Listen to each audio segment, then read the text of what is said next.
আধুনিক প্রোডাক্টিভিটি গুরুরা প্রায়ই একটা কথা খুব জোর দিয়ে বলেন, মানে সফল হতে হলে ভোর 4টেয় উঠতে হবে, ঘড়ি ধরে রুটিন মানতে হবে, এমনকি শরীর খারাপ থাকলেও নিজেকে পোষ করতে হবে। আধুনিক যুগে এটাই তো নিয়ম হয়ে দাঁড়িয়েছে। একদম।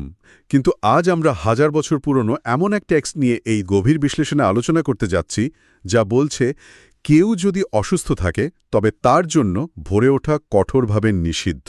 তাই নাকি? হ্যাঁ, এমনকি তাদের জন্য জোর করে কোনো রুটিন মানাও বারণ। অবাক লাগছে নিশ্চয়ই? আধুনিক যুগের এই দৌড়ঝাঁপের অনেক আগেই প্রাচীন চিকিৎসা বিজ্ঞান স্বাস্থ্য আর রুটিন নিয়ে এমন কিছু নিখুঁত গাইডলাইন তৈরি করেছিল, যা শুনলে রীতিমতো চমকে যেতে হয়। সত্যি বলতে এগুলো জানলে আমাদের রোজকার জীবনযাত্রার অনেক ধারণায় বদলে যাবে। ঠিক বলেছেন।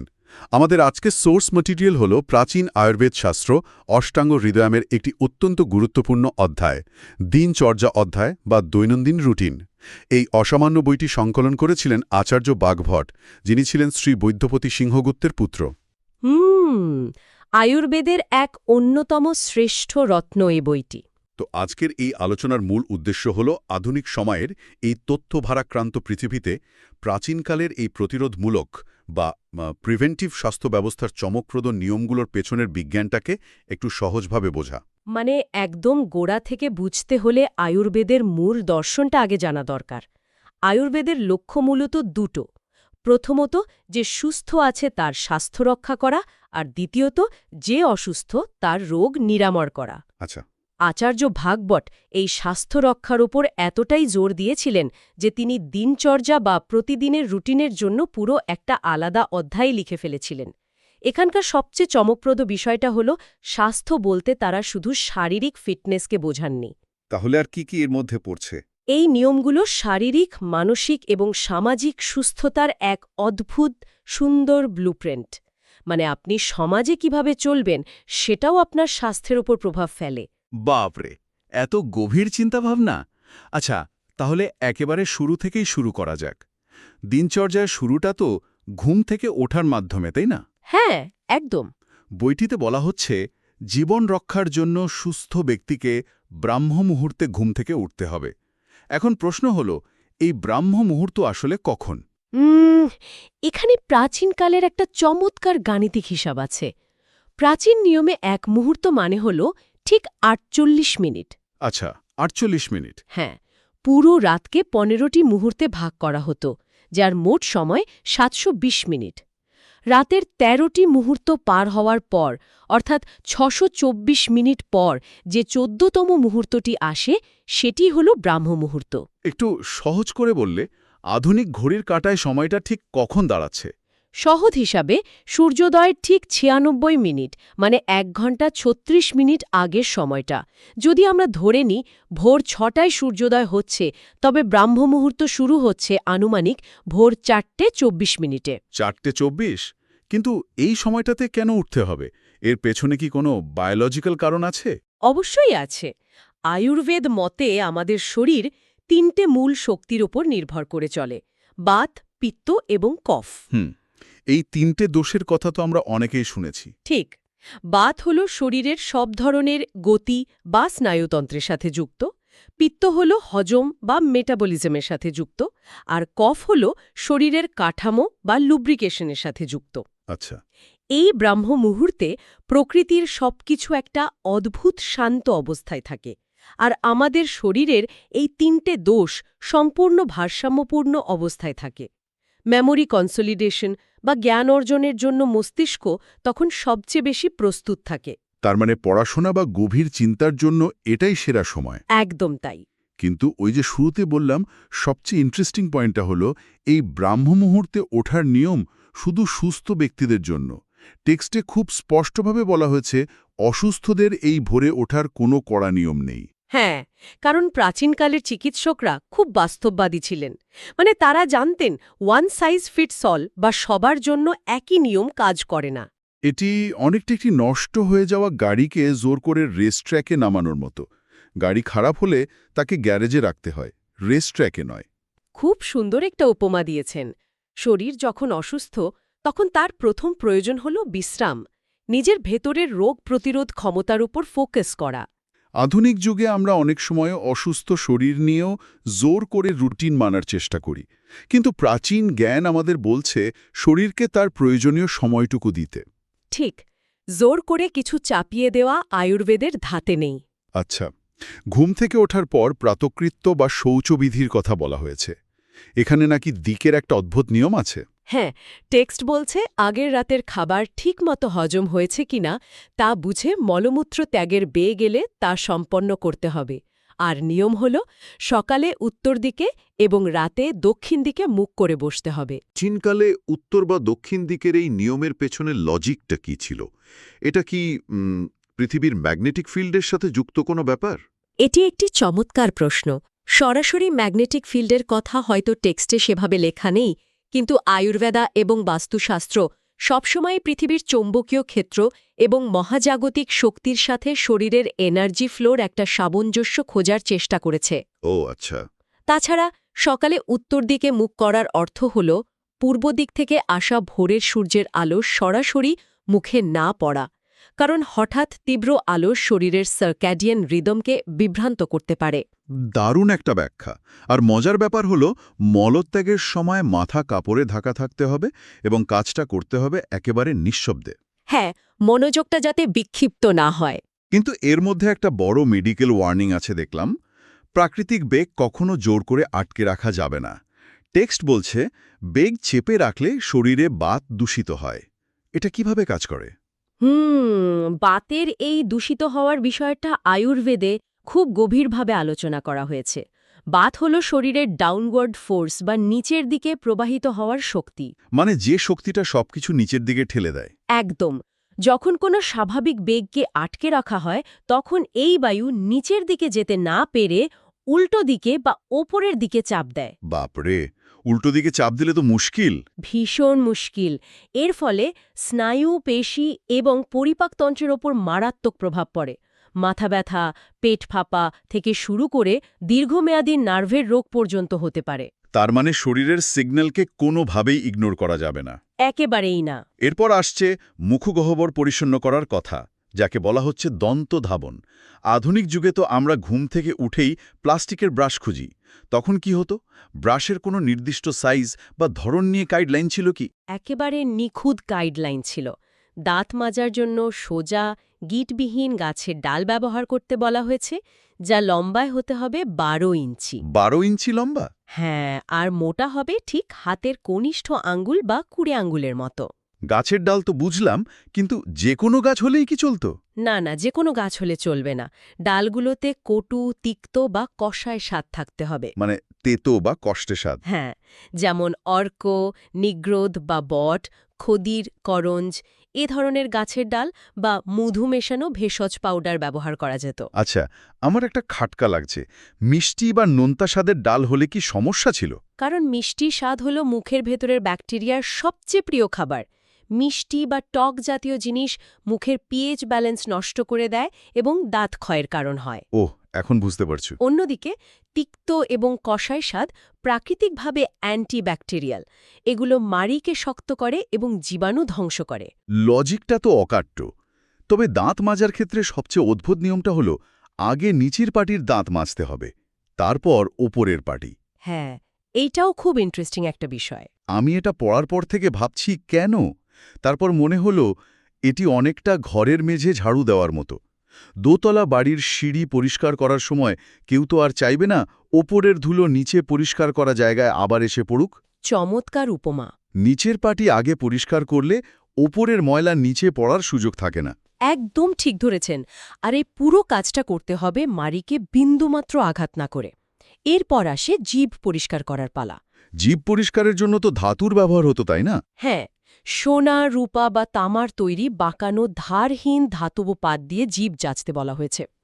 তামা কিন্তু প্রাকৃতিকভাবে জীবাণুনাশক। কপারের অ্যান্টিমাইক্রোবিয়াল গুণের কথা তো আধুনিক বিজ্ঞানও মানে। তবে বদহজম, বমি, হাঁপানি, কাশি বা জ্বরের রোগীদের কিন্তু দাঁত মাজা এবং জিভ পরিষ্কার করা নিষেধ করা হয়েছে। জ্বর হলে দাঁত মাজা নিষেধ কেন? কারণ এই সময় মুখের স্বাদগ্রন্থিগুলো রোগের লক্ষণ প্রকাশ করে, আর জোর করে পরিষ্কার করলে বমির উদ্রেক হয়ে শরীর আরও দুর্বল হতে পারে। মানে শরীর যখন দুর্বল তখন তাকে অহেতুক ঘাঁটানো যাবে না। এর পরের অংশটা চোখের যত্ন। এখানে একটা বিষয় আমার রীতিমতো চোখ কপালে ওঠার জোগাড়। কোন বিষয়টা? প্রতিদিন চোখে সৌবিরঞ্জন বা অ্যান্টিমনি সালফাইড লাগানোর কথা বলা হয়েছে। দাঁড়ান, আধুনিক বিজ্ঞানে তো অ্যান্টিমনি সালফাইডকে হেভি মেটাল বা ক্ষতিকর রাসায়নিক হিসেবে দেখা হয়। প্রাচীনকালের মানুষ কি সত্যি প্রতিদিন এটা চোখে দিত? ও, এই সন্দেহটা হওয়া খুব স্বাভাবিক। কিন্তু এখানে বুঝতে হবে, আয়ুর্বেদে কোনো খনিজ পদার্থই সরাসরি ব্যবহার করা হয় না। তাহলে কিভাবে ব্যবহার হতো? শোধন বা ডিটক্সিফিকেশন বলে একটি অত্যন্ত জটিল প্রক্রিয়া আছে, যেখানে বিভিন্ন ভেষজ রসের মাধ্যমে এই খনিজগুলোর বিষাক্ততা দূর করে সেগুলোকে শরীরের উপযোগী করা হয়। ও আচ্ছা, মানে পিউরিফাই করে নেওয়া হতো। ঠিক। আর এর পেছনের লজিকটা হল, চোখের প্রধান উপাদান হল তেজ বা অগ্নিশক্তি, যাকে পিত্ত বলে। কিন্তু চোখের চারপাশের পরিবেশ সবসময় জলীয় বা কফ দ্বারা পরিবেষ্টিত। চোখের জল তো থাকেই। প্রতিদিন শোধিত সৌবিরাঞ্জন ব্যবহারে চোখ পরিষ্কার হয় এবং দৃষ্টি তীক্ষ্ণ হয়। কিন্তু একটা সমস্যা আছে, প্রতিদিন ব্যবহারে চোখে কফ বা মিউকাস বেড়ে যেতে পারে। আচ্ছা, কফ বেড়ে গেলে তো চোখ ভারী হয়ে যাবে, তখন কি করণীয়? এই সমস্যা সমাধানের জন্যেই বলা হয়েছে সপ্তাহে অন্তত একদিন রসাঞ্জন ব্যবহার করতে হবে। এটি দার্বি নামের একটা উদ্ভিদ থেকে তৈরি হয়, যা ওই জমে থাকা কফকে প্রশমিত করে বা বের করে দেয়। দারুণ ব্যাপার। এর পরের ধাপগুলো হল আয়ুর্বেদের এক অসাধারণ ফার্মাকোলজিক্যাল সিকোয়েন্স বা চেইন রিঅ্যাকশন। চেইন রিঅ্যাকশন বিষয়টি একটু খুলে বলবেন? ধরুন, চোখে অঞ্জন লাগানোর পর নস্য বা নাকে ড্রপ দিতে হবে। অনুতৈল নামের ভেষজ তেলের ড্রপ নাকে দিলে কাঁধ, ঘাড় ও বুক মজবুত হয়। আচ্ছা। কিন্তু অঞ্জনের কারণে যে কফ বেড়ে যায়, নস্য তাকে প্রশমিত করে। আবার নস্য বা নাকে ড্রপ দেওয়ার কারণে গলায় কফ জমতে পারে বা বাতের প্রকোপ বাড়তে পারে। মানে একটার সাইড এফেক্ট তৈরি হচ্ছে। হ্যাঁ, আর সেটা নিয়ন্ত্রণ করতে এরপর করতে হবে গণ্ডূষ বা কবল, অর্থাৎ তরল বা ভেষজ পেস্ট মুখে আটকে রেখে কুলকুচি করা। আচ্ছা, মানে একটার পার্শ্ব প্রতিক্রিয়া কাটানোর জন্য আরেকটা ব্যবস্থা। ঠিক তাই। যতক্ষণ না নাক ও চোখ থেকে জল বের হয় ততক্ষণ কুলকুচি করতে হবে। আর সবশেষে কবলের কারণে সৃষ্ট অতিরিক্ত কফ বা আর্দ্রতা দূর করতে নিতে হবে প্রায়োগিক ধূম বা ভেষজ ধোয়া। অবিশ্বাস্য একটা সিকোয়েন্স। একটা চিকিৎসা কিভাবে অন্যটির সম্ভাব্য প্রভাবকে ব্যালেন্স করে তার এক নিখুঁত ধারাবাহিকতা এটি। আয়ুর্বেদের আসল সৌন্দর্যটাই এখানে। এরপর আমরা ঢুকছি শরীরের রক্ষণাবেক্ষণ অংশে, যার শুরুতে আছে তৈলমর্দন বা অভ্যঙ্গ। নিয়মিত তেল মালিশ করলে নাকি বার্ধক্য বিলম্বিত হয়। প্রশ্ন হল, তেল কেন? কারণ আমাদের বয়স যত বাড়ে, শরীরে বাত বা শুষ্কতা তত বাড়তে থাকে। ত্বক রুক্ষ হয়ে যায়, গাঁটে গাঁটে ব্যথা হয়। বয়স্ক মানুষদের তো এই সমস্যাগুলো খুব হয়। তেলের স্নিগ্ধতা এই বাতের শুষ্কতাকে সরাসরি প্রতিহত করে। বিশেষ করে মাথা, কান এবং পায়ের তলায় মালিশ করাটা অত্যন্ত জরুরি। পা আর কান কেন? কারণ এগুলো স্নায়ুতন্ত্রের প্রধান কেন্দ্র। পায়ের তলায় মালিশ করলে তার প্রভাব পুরো শরীরেই পড়ে। ঋতুভেদে তেলেরও পরিবর্তন হয় দেখলাম। গ্রীষ্মকালে চন্দনাবালা, লাক্ষাদির মতো শীতল তেল, আর শীতকালে অগুরবাদির মতো উষ্ণ তেল। হ্যাঁ, প্রকৃতির তাপমাত্রার সাথে শরীরের তাপমাত্রার ব্যালেন্স রাখাটা খুব দরকার। তবে কফজনিত রোগ বা বদহজম থাকলে মালিশ করা নিষেধ, কারণ তেল তখন হজমের আগুনকে আরও নিভিয়ে দিতে পারে। বুঝতে পেরেছি। এবার আসি ব্যায়ামের কথায়।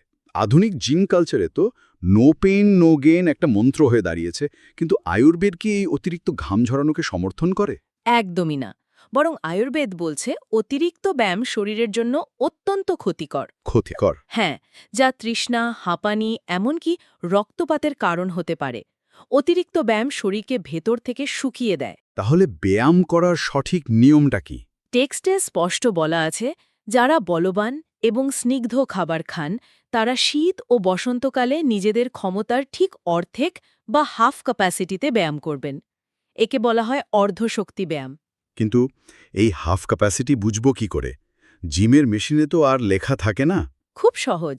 যখন কপাল, নাক এবং বগলে ঘাম জমতে শুরু করে এবং মুখ দিয়ে শ্বাস নেওয়ার প্রয়োজন হয়, তখন বুঝতে হবে অর্ধেক ক্ষমতা পূর্ণ হয়েছে। মানে যখন হাঁপিয়ে উঠছি তখনই থামা উচিত। ঠিক, গ্রীষ্ম বা বর্ষার মতো অন্য ঋতুতে তা আরও কমিয়ে দিতে হবে।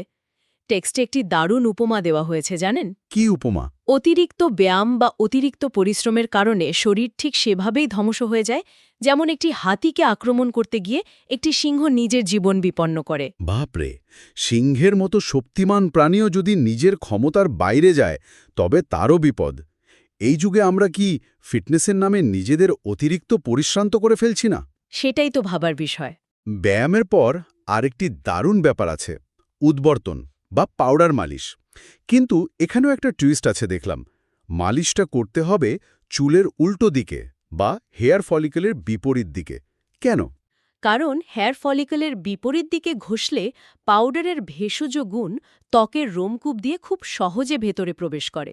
ও, এটা তো স্কিন কেয়ারের দারুণ রুটিন। একদম, এটি এক ধরনের মেকানিক্যাল এক্সফোলিয়েশন, যা কফ কমায়, ত্বকের নিচের মেদ বা ফ্যাট ঝরিয়ে শরীরকে দৃঢ় করে। এরপর আসছে স্নানের নিয়ম। স্নান শরীরের ক্ষুধা ও আয়ু বাড়ায়, কিন্তু এখানে একটা কড়া নিষেধ আছে। শরীরে গরম জল ভালো, কিন্তু মাথায় গরম জল দিলে মারাত্মক ক্ষতি হয়। হ্যাঁ, এটা অনেকেই ভুল করেন। মাথায় গরম জল দিলে কি এমন ক্ষতি? মাথা হলো আমাদের শরীরের সব স্নায়ুতন্ত্রের কেন্দ্রবিন্দু, আর চোখ হলো অত্যন্ত সংবেদনশীল একটি অঙ্গ, যা পিত্ত বা অগ্নিস্থান। আচ্ছা, মাথায় গরম জল দিলে এই সূক্ষ্ম কোষগুলো এবং চোখের স্নায়ু ক্ষতিগ্রস্ত হয়, চুল পড়ার সমস্যা বাড়ে। তাই স্নানের সময় শরীরের নিচের অংশে গরম জল দিলেও মাথায় সবসময় স্বাভাবিক বা ঈষদুষ্ণ জল ব্যবহার করা উচিত, তাই তো? একেবারেই তাই। স্নানের পর বা খাবার খাওয়ার পর পান বা তাম্বুল চিবানোর কথা বলা হয়েছে। সুপারি, কর্পূর, লবঙ্গ, খদির ইত্যাদির সাথে পান পাতা চিবানো মুখে স্বাদ বাড়ায় এবং হজমে সাহায্য করে। তবে যাদের রক্তপাতজনিত সমস্যা বা চোখের রোগ আছে, তাদের পান খাওয়া কিন্তু নিষেধ। কারণ পান শরীরের পিত্ত বা তাপ বাড়িয়ে দেয়, তাই তো? একেবারে ঠিক ধরেছেন। আচ্ছা, এতক্ষণ আমরা যা আলোচনা করলাম, মানে ব্রাশ করা, স্নান করা, ব্যায়াম করা, এগুলো তো ফিজিক্যাল রুটিন। হ্যাঁ, দৈনন্দিন কাজ। কিন্তু এই গাইডলাইনের শেষ অংশটির নাম হল সদ্বৃত্ত বা সঠিক নৈতিক আচরণ। এখানে বলা হচ্ছে শারীরিক সুস্থতার জন্য সঠিক নৈতিক আচরণ বা ধর্ম অপরিহার্য। একজন ডাক্তার কেন নৈতিকতার পাঠ দিচ্ছেন? কারণ আয়ুর্বেদ স্বাস্থ্যকে শুধু কিছু হাড়, মাংস আর নার্ভের বিচ্ছিন্ন মেকানিজম হিসেবে দেখে না। তাহলে কিভাবে দেখে? এখানে 10টি পাপ কাজ থেকে সম্পূর্ণ বিরত থাকার কথা বলা হয়েছে। শরীর, বাক্য এবং মন, এই 3 ভাগে এগুলো বিভক্ত। মানে শুধু ফিজিক্যাল নয়, মেন্টাল হেলথও ইম্পর্টেন্ট। একদম। শরীরের দ্বারা 3টি পাপ হল নিষ্ঠুরতা, চুরি এবং অবৈধ সম্পর্ক। বাক্যের দ্বারা 4টি পাপ হল নিন্দা করা, রূঢ় কথা বলা, মিথ্যা বলা এবং বিভেদ সৃষ্টি করা। আর মনের দ্বারা? মনের দ্বারা 3টি পাপ হল ঘৃণা, ঈর্ষা এবং ভুল বোঝাবুঝি। ভাবুন তো ব্যাপারটা, আধুনিক যুগের কোনো ডাক্তার যদি জ্বরের ওষুধের প্রেসক্রিপশনের নিচে লিখে দেন ঈর্ষা করবেন না বা অফিসে বসে সহকর্মীর নামে মিথ্যা কথা বলবেন না, শুনতে খুব অদ্ভুত লাগবে, তাই না? ভীষণ অদ্ভুত, কিন্তু এর পেছনে তো গভীর বিজ্ঞান লুকিয়ে আছে। অবশ্যই। মানসিক চাপ বা স্ট্রেস কিভাবে শারীরিক রোগ তৈরি করতে পারে, মানে সাইকোসোম্যাটিক ডিজিজগুলো কিভাবে কাজ করে, সেই প্রাচীন জ্ঞানটাই এখানে প্রতিফলিত হয়েছে। মনের ভেতর ঈর্ষা বা ঘৃণা পুষে রাখলে শরীরে কর্টিসলের মতো স্ট্রেস হরমোন বাড়ে, যা হজম শক্তি কমিয়ে দেয়, ব্লাড প্রেশার বাড়ায়। মানে মনের বিষ দূর না হলে শরীরের কোনো ওষুধই সম্পূর্ণ কাজ করতে পারবে না। ঠিক তাই। শুধু তাই নয়, ধর্ম, অর্থ এবং কাম, এই 3টির মধ্যে একটি মাঝামাঝি পথ বা মিডল ওয়ে বজায় রাখতে বলা হয়েছে। অতিরিক্ত আসক্তি বা সম্পূর্ণ অনীহা, দুটিই কিন্তু ক্ষতিকর। আরও কিছু নিয়ম আছে যেগুলো বেশ কৌতূহলোদ্দীপক। যেমন ধরুন, রাতে যদি বাইরে বেরোতেই হয় তবে হাতে লাঠি থাকতে হবে, সাথে সাহায্যকারী থাকতে হবে এবং মাথা ঢাকা থাকতে হবে। হ্যাঁ, এগুলো নিরাপত্তার জন্য। আবার বলা হয়েছে শুধুমাত্র হাত দিয়ে সাঁতার কেটে নদী পার হওয়া নিষেধ। এই নিয়মগুলো তখনকার সমাজ ব্যবস্থার নিরাপত্তা, প্রাকৃতিক বিপদ এবং শৃঙ্খলার কথা মাথায় রেখেই তৈরি। একা নদী পার হওয়া বা রাতে একা বের হওয়া শারীরিক ঝুঁকির কারণ। লজিক্যাল ব্যাপার। টেক্সট একটি অসাধারণ কথা বলছে জানেন। একজন বুদ্ধিমান ব্যক্তির জন্য পুরো পৃথিবী হল শিক্ষক। পুরো পৃথিবী শিক্ষক? হ্যাঁ, চারপাশের পরিবেশ, মানুষ এবং প্রকৃতি থেকে শিক্ষা নিয়ে নিজের আচরণ নিয়ন্ত্রণ করাই হল প্রকৃত সুস্থতার চাবিকাঠি। আমরা একেবারে আলোচনার শেষ প্রান্তে চলে এসেছি। আজকের এই গভীর বিশ্লেষণে আমরা দেখলাম দিনচর্যা শুধু ঘড়ি ধরে কিছু যান্ত্রিক রুটিন পালন করা নয়, এটি হলো নিজের শরীর, চারপাশের প্রকৃতি এবং সমাজের সাথে মিলেমিশে বাঁচার একটা ছন্দ। একদমই তাই। ভোরে ওঠার বৈজ্ঞানিক কারণ থেকে শুরু করে দাঁত মাজার নির্দিষ্ট দিক, ব্যায়ামের পরিমিতি এবং মনের ভেতরের অহংকার বা ঈর্ষা দূর করা, সবকিছুই একটি অখণ্ড সুস্থতার সুতোয় গাঁথা। ঠিক বলেছেন। শরীরকে একটি যন্ত্র হিসেবে না দেখে প্রকৃতির একটি অবিচ্ছেদ্য অংশ হিসেবে দেখাই হল দিনচর্যার মূল শিক্ষা। একদম। আজকের এই আলোচনা শেষ করার আগে একটি নতুন এবং গভীর চিন্তার বিষয় তুলে ধরতে চাই, যা আমাদের সোর্স টেক্সটের একেবারে আত্মায় লুকিয়ে আছে। বলুন। টেক্সটে খুব স্পষ্টভাবে বলা হয়েছে, মানুষের সমস্ত কাজই শেষ পর্যন্ত সুখ লাভের উদ্দেশ্যে করা হয়, আর সেই প্রকৃত সুখ ধর্ম বা সঠিক নৈতিক আচরণ ছাড়া কিছুতেই সম্ভব নয়। দারুণ একটা ফিলসফি। একবার ভেবে দেখুন তো, আজকের আধুনিক সমাজে আমরা সুখের সংজ্ঞা হিসাবে কেবল প্রোডাক্টিভিটি, ব্যাংক ব্যালেন্স বা দৌড়াদৌড়ি করে সফল হওয়াকেই ধরে নিই। আমরা যদি এই প্রাচীন সংজ্ঞায় সুখকে মাপতে শুরু করি, যেখানে নৈতিকতা এবং শারীরিক মানসিক শান্তির উপর সবচেয়ে বেশি জোর দেওয়া হয়েছে, তবে কাল সকালে আমাদের ঘুম থেকে ওঠার অ্যালার্ম, আমাদের সারাদিনের কাজের তালিকা বা আমাদের সোশ্যাল মিডিয়ার আচরণ কি রাতারাতি পুরোপুরি বদলে যাবে না? নিশ্চিতভাবেই বদলে যাবে। এই প্রাচীন কিন্তু শাশ্বত প্রশ্নটি নিয়েই আজ শেষ করছি আমাদের এই গভীর বিশ্লেষণ। আশা করি এই প্রাচীন প্রজ্ঞা আগামী দিনগুলোতে নতুন কোনো ভাবনার খোরাক যোগাবে। ভালো থাকবেন।